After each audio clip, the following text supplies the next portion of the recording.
नमस्कार मित्रों, मैं हूं राजधानी कोचिंग सेंटर अशोक राजपथ पटना से शैलेंद्र। पिछले वीडियो में हम लोगों ने बात की थी कि किस तरह से अपनी तैयारी करेंगे।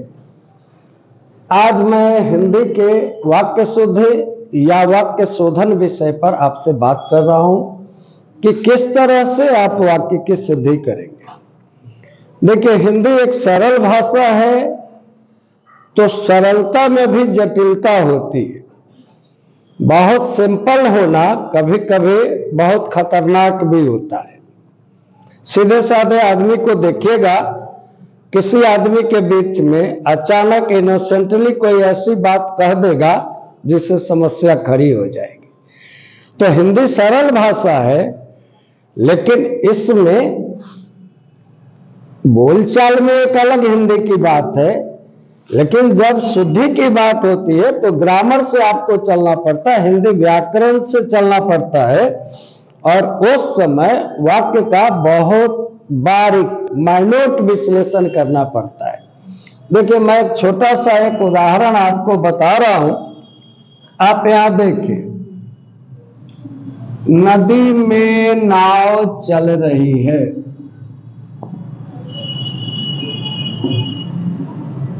नदी में नाव चल रही है। आपको लग रहा है कि ये वाक्य बिल्कुल शुद्ध है।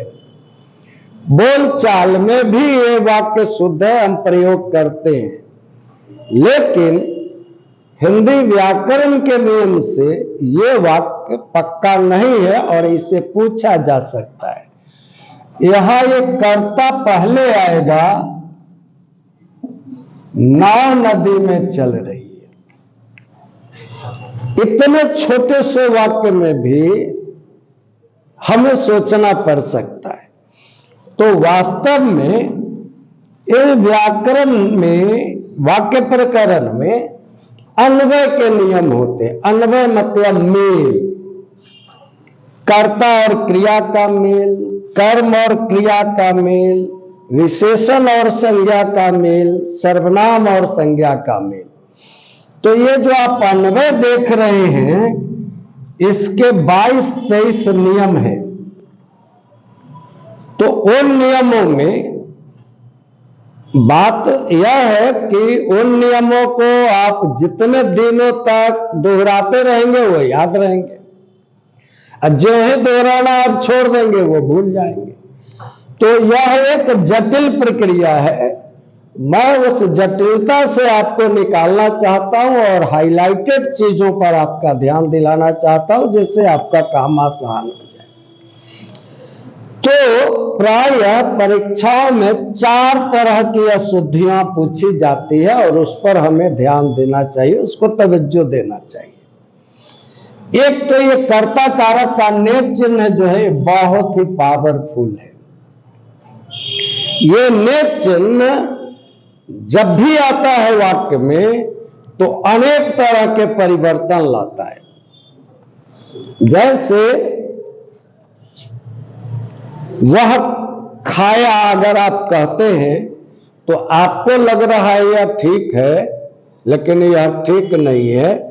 खाना क्रिया अगर भूतकाल में हुई है तो उसमें ने चिन्ह लगना अनिवार्य है, उसने खाया सही है। अब देखिए, दिलचस्प बात क्या है, खाना और आना दोनों एक जैसी क्रिया लग रही है, लेकिन वह आया राइट है और उसने खाया राइट है। ऐसा क्यों हुआ? तो आना क्रिया कर्मक है और खाना क्रिया सकर्मक है। तो सकर्मक क्रियाओं के साथ भूतकाल में और वर्तमान काल में ने चिन्ह का आना आवश्यक होता है। भविष्य में ने चिन्ह कभी नहीं आता। अब कर्ता का ने चिन्ह और कर्म का को चिन्ह दोनों अगर एक साथ वाक्य में आ जाए तो क्रिया अन्य पुरुष, एक वचन और पुल्लिंग होती है। ऐसे आपको ये कठिन लग रहा होगा, मैं उदाहरण से समझाता हूं। जैसे देखिए, सीता ने सोहन को मारा।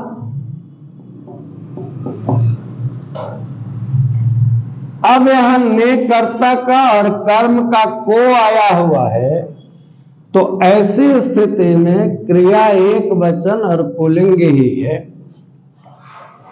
अध्यापिका ने छात्रों को पढ़ाया, जबकि अध्यापिका स्त्रीलिंग है। छात्र अनेक हैं, बहुवचन है, लेकिन क्रिया एक वचन पुल्लिंग है। अध्यापिका ने छात्रों को पढ़ाया। तो इस तरह से सीता ने भात खाया, यहां एक दूसरा रूल आ गया। जब वाक्य में कर्ता का न चिन्ह हो और कर्म का चिन्ह नहीं आया हो, तो क्रिया कर्म के लिंग वचन के अनुसार होती है। तो भात पुल्लिंग है, तो सीता ने भात खाया। तो आप, मेरे कहने का मतलब ये है कि अब इस एक वीडियो में ये ने चिन्ह के जो 10-11 नियम हैं उसको समझाना मुश्किल है। वो नजदीक का काम है कि आप बैठकर यहां समझेंगे तो आसान है, ये बोलने से नहीं होगा। लेकिन आप ये ध्यान रखेंगे कि ने चिन्ह संबंधी अशुद्धि जरूर आपसे पूछे जाएंगे, और इस पर आपको बहुत ध्यान रखना है कि ने चिन्ह आएगा या नहीं आएगा। एक दूसरी बात है क्रम भंग संबंधी अशुद्धि। क्या करते हैं, वाक्य को डिसऑर्डर कर देते हैं। जैसे हिंदी में ये होता है कि कर्ता पहले आता है, क्रिया सबसे अंत में आती है, संज्ञा के पहले विशेषण आता है, संज्ञा के बदले सर्वनाम आता है। अब जैसे आप देखिए, मुझे शुद्ध गाय का 1 प्याली दूध दो। अब मुझे शुद्ध जो है वो डिसऑर्डर किया हुआ है। मुझे गाय का 1 प्याला शुद्ध दूध दो। दूध के पहले शुद्ध आना था। अब देखिए, बच्चे को प्लेट में रखकर मिठाई खिलाओ। अब बहुत ध्यान से सुनिए, बच्चे को प्लेट में रखकर मिठाई खिलाओ। हमें लगता है ये वाक्य बिल्कुल शुद्ध है। इसको ऐसे भी आप ले सकते हैं कि बच्चे को ही प्लेट में रख दो और मिठाई खिलाओ। अब इसको करेक्ट करना पड़ेगा हमें, बच्चे को मिठाई प्लेट में रखकर खिलाओ, तब ये अनुभव पक्का हो गया। ऐसे अनेकानेक एग्जाम्पल बनेंगे। एक है पुनरावृत्ति संबंधी अशुद्धि। एक ही बात को दोहराया जाता है। वह सुबह सवेरे प्रातः भ्रमण के लिए जाता है, तो सुबह सवेरे जब आ ही गया तो केवल भ्रमण रहेगा, प्रातः नहीं आएगा, क्योंकि जो अर्थ सुबह सवेरे दे रहा है वही प्रातः दे रहा है। वहां अनेक सज्जन लोग खड़े हैं, हम धरले से प्रयोग करते हैं इस वाक्य का। वहां अनेक सज्जन लोग खड़े हैं, लेकिन व्याकरण में यह वाक्य धाराशायी हो जाएगा, क्योंकि जन और लोग दोनों एक ही शब्द हैं। तो वहां अनेक सज्जन खड़े हैं, यहां आपको ध्यान देना पड़ेगा। पुनरावृत्ति हटानी पड़े। कृपया मेरे घर आने की कृपा करें, तो कृपया लगा ही दिया तो बाद में कृपा करें, ऐसा नहीं। कृपया मेरे घर आए अथवा मेरे घर आने की कृपा करें। एक और बात है शिष्टाचार संबंधी अशुद्धि। ये बड़ा मार्केबल है। ग्रामर का सारा नियम इस पर लागू होता है। ग्रामर से कोई अशुद्धि नहीं होती है, लेकिन हमारे कल्चर के हिसाब से अशुद्धि होती है। देखिए, छात्राओं ने प्रधानाध्यापक को अभिनंदन पत्र प्रदान किया। छात्राओं ने प्रधानाध्यापक को अभिनंदन पत्र प्रदान किया। ये व्याकरण के हिसाब से बिल्कुल शुद्ध है, कोई इसमें न लिंग की गलती है, न वचन की गलती है, न। तो हुआ क्या भाई? तो शिष्टाचार की गलती है। हमारी संस्कृति में छोटे बड़े को प्रदान नहीं करते, अर्पित करते। तो छात्राओं ने प्रधानाध्यापक को अभिनंदन पत्र अर्पित किया, तो अब जाकर ये ठीक हुआ। और भी बातें हैं, जैसे अनेक अपने आप में बहुवचन है, और हम धड़ल्ले से प्रयोग करते हैं कि श्री कृष्ण के अनेकों नाम हैं, लक्ष्मी के अनेकों नाम हैं, गणेश जी के अनेकों नाम हैं। तो ये अनेकों जो आप कहते हैं ये बिल्कुल गलत प्रयोग है, क्योंकि एक का बहुवचन है अनेक। उसी तरह से बंदूक एक उपयोगी शस्त्र है कि अस्त्र है, इसमें भी अंतर है। जो हाथ में रखकर चलाया जाता है वो शस्त्र है, जो प्रक्षेपित किया जाता है या फेंका जाता है वो अस्त्र है। तो इस तरह के अनेक अशुद्धियां हैं।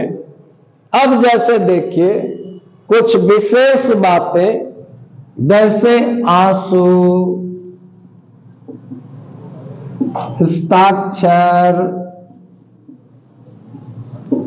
दाम, दांत, भाग्य, लोग, ये सब शब्द जो है सो नित्य बहुवचन और पुल्लिंग है।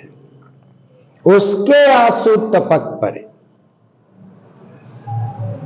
अब जैसे देखिए बहुत बार कहते सर आपका हस्ताक्षर नहीं हुआ है, ये कंप्लीट रॉन्ग सेंटेंस। सर आपके हस्ताक्षर नहीं हुए, क्योंकि हाथ के अक्षर कई होते, एक नहीं होते। इनका जब भी प्रयोग होगा बहुवचन में होगा। उसने हस्ताक्षर किए, मैंने हस्ताक्षर कर दिए, सबने हस्ताक्षर कर दिए, एक वचन में कभी प्रयोग होगा ही नहीं। आंसू टपक पड़े, आंसू गिरने लगे, ऐसा प्रयोग होगा। मेरे भाग्य अच्छे हैं, उसके भाग्य अच्छे हैं, ऐसा प्रयोग होगा। उसका भाग्य अच्छा है या प्रयोग हो ही नहीं सकता है, क्योंकि यह नित्य बहुवचन है। अब बाल, उसका बाल पक गया, ये बिल्कुल गलत है। उसके बाल पक गए, क्योंकि यह नित्य बहुवचन पुल्लिंग है। कितने दाम है?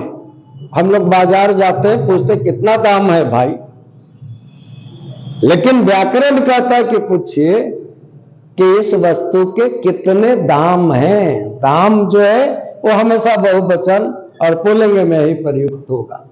उसी तरह से लोग आ रहे हैं, लोग जा रहे हैं, ऐसा प्रयोग होगा। दांत चमकते हैं, दांत चमकीले हैं, ऐसा प्रयोग होगा। अगर एक दांत के लिए करना है तो विशेषण लगाना पड़ेगा, मेरा एक दांत दर्द करता है, लेकिन मेरे दांत दर्द करते हैं, इस तरह का प्रयोग होगा। तो ऐसे अनेक बिंदु हैं वाक्य शोधन में या वाक्य शुद्धि में, जहां पर कि आपको ध्यान देना है। लेकिन ये 4 प्रमुख बिंदु हैं। जैसे ने चिन्ह पर बहुत विचार करके शुद्धि डालिएगा। ये क्रम से आया है कि नहीं कर्ता, उसके बाद अधिकरण या फिर कर्म, उसके बाद क्रिया, वो अपने अपने क्रम में है कि नहीं, संज्ञा के पहले विशेषण आया है कि नहीं, इन सब चीजों का बहुत ध्यान रखना पड़ता है। कोई शब्द दोहराया तो नहीं है, इनका ध्यान रखना पड़ता है। और साथ में शिष्टाचार का भी ध्यान रखना पड़ता है। और जैसे देखिए बहुत बार हम लोग लिखते हैं आपका भवदीय, यह बिल्कुल गलत प्रयोग है, क्योंकि हम दोहरा रहे हैं इसको।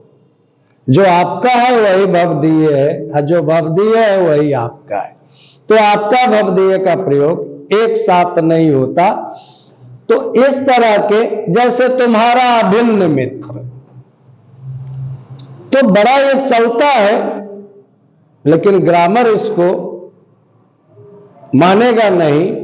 अभिन्न का अर्थ ही होता है मित्र, और मित्र का अर्थ ही होता है अभिन्न। तो तुम्हारा मित्र लिखना है, अभिन्न नहीं कर सकते। तो ये सारी बातें हैं, या तो आप कहीं भी जो स्टैंडर्ड कलेक्शन हो, बहुत अच्छे व्याकरण के द्वारा लिखे हुए व्याकरण हो, उनको आप आत्मसात करिए, अभ्यास करिए। कोई असुविधा हो तो राजधानी कोचिंग सेंटर आपके लिए तैयार है सहयोग करने के लिए। आपको नववर्ष की शुभकामना, आपको परीक्षा की शुभकामना। आप स्वस्थ और प्रसन्न रहिए। इन्हीं शब्दों के साथ आपको धन्यवाद। फिर मिलेंगे किसी अगले विषय पर अगले